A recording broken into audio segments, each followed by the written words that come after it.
পিতৃ পিতামহৰ দিনৰে এইখন ঠাই এৰিবলৈ পায় মনত কিমান বেদা লাগিছে সেইটো আমিহে জানো যোৱা 5 বছৰ ধৰি অনাবৃষ্টিৰ ফলত আমি সাধাৰণ প্ৰজাগণে কি বিয়াটো ভুগিছো তাক খবৰ ল'বলৈ ৰজাই আপুনি পালে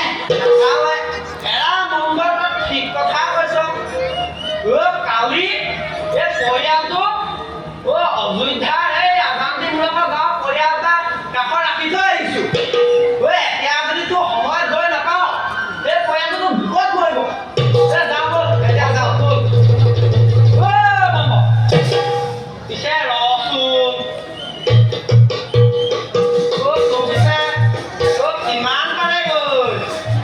এই কাটি কি কৈছ বুজা নাই নি তই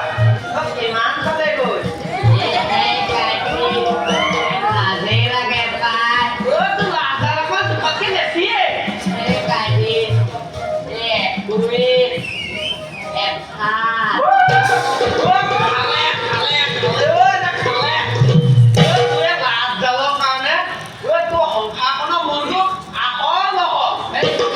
পিছে তুইতো বুজিলো ফালতুনো কি